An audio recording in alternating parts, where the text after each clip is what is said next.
I was thinking about dogs and cats. How different they are. Feed them, and if they're dogs, you let them out to do their business. So naturally, they assume you're some kind of god. Cats do all that for them, and they rightfully conclude that they're some kind of god. Show me your soul, baby, I'll show you mine. Dogs will do anything to please you, right? Cats, they love to please themselves. In fact, cats don't really need us. We know it and they know it. Dogs show affection by wagging their whole body. If a cat likes you, they'll let you scratch behind their ears. Dogs are not complicated. They love sticks, rocks, and anything that smells really bad. Let's face it, cats are smarter. Sorry, I'm a dog lover, but it's true. Good luck convincing a dozen cats to pull a sled. Other souls? Yeah, they're different, just like volunteers. We couldn't exist without them, and we wouldn't be the same. The one thing they all have in common is a simple 4-letter word called love. So here's to you, the volunteers who make life with these amazing, loyal, and affectionate souls possible. Show me your soul, and honey, I'll show you my. I believe in what Pet Refuge stands for, the fact that it's a no-kill shelter. And once I retired, I thought, boy, I'm just not going to sit home. I want to do something, and it just made sense to volunteer here. Show me your soul. Everybody is here because they want to be. They're all volunteers. Nobody gets paid, so it's not like they're sitting here for the week. Yeah, well, okay, is it Friday yet? I just want my check. I just want to go home. No, they're here because they want to have good homes for these animals. And honey, I'll show you. Right after 9/11, I kept thinking that I wanted to volunteer and do something. And I knew it was a no-kill shelter. I got my Micah, my big German Shepherd Labrador mix, and he lived to be 14. He was born in an abandoned warehouse, and all the puppies were given M names. And he was one of them, and I took him home to foster, and he became my first foster failure. Well, it's not bad. I mean, Amanda, I just adopted him, and he stuck around forever. And I have right now a cat who is a foster failure, and a chocolate lab who is a foster failure. One day I was at work and I was looking at the website, looking at the dogs, and I thought, I'm going to turn in a volunteer application. I did. I came. I started working with Lori on Thursdays. Fell in love with it. Big, small, yeah, they're all wonderful. Gosh, the unconditional love, the excitement when you walk in to see them, they're never disappointed. And just, yeah, they're just wonderful. One family's given up their garage, even remodeled it for the kittens and cats who need help.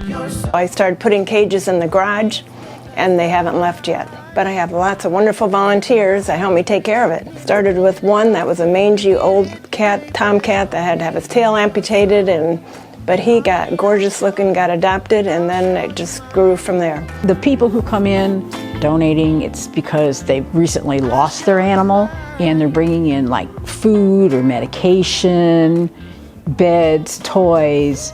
It gives them, I think, a sense of closure. We get to talk to them. They get to tell us what the relationship was like and how they're feeling. This is my happy place.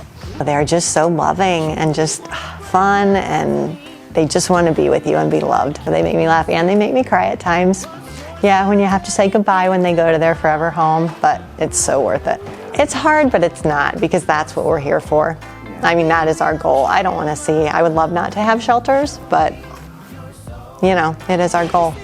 So I haven't parked my car in my garage for probably 6-7 years. Indy, like Indianapolis, Indy, had cerebellum hypoplasia. I've actually had a couple, 2 or 3 cats that way, where they can't walk real good, they stumble around. Somebody from another state was looking for a special needs cat and found us, and she saw him and fell in love with the write-up that we did.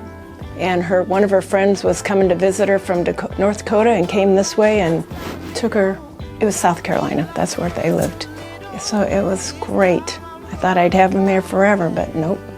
He found his home. They all find homes. The old ones, the young ones, the misfits, they got homes. We could learn a lot from the dogs, that's for sure.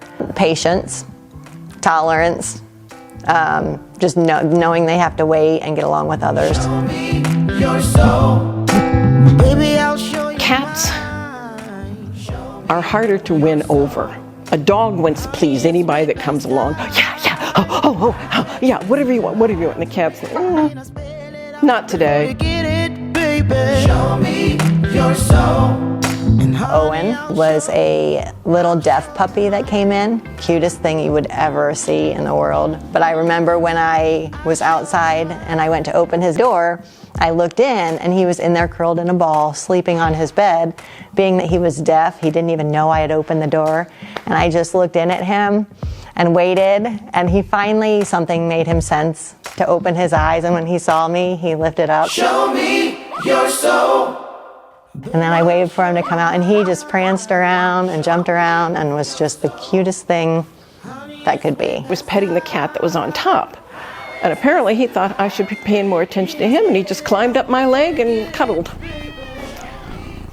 So, when you get to those kind of connections, you're like, wow, I look at the dogs that are here right now, and I can't not come back next week. I wish I would have started 15 years ago. It's the most rewarding thing in the world. Honestly, I think it helps me more than it may help the dogs. I chose Pet Refuge because it's all volunteer, so I know people want to be here. It's on your schedule, basically, what days you would be available or what day of the week you're available. And it's a no-kill shelter. I probably have 50 or more volunteers that come here. You can't run it without volunteers. If you're looking for one place where the only thing that matters is other souls, regardless of disability, inability, or lovability, you just found it. Pet Refuge.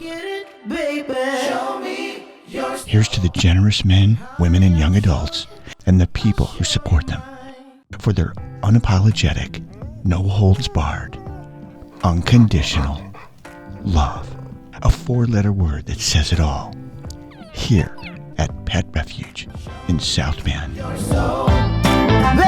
It's fun and it's rewarding, and I think everybody should at least try it once. This person calls and says to me, I have a 6-month-old male puppy. Can you tell me when he's going to come in heat? And I said, it's a male, right? And she said, yes. She says, my last one came in heat at this age.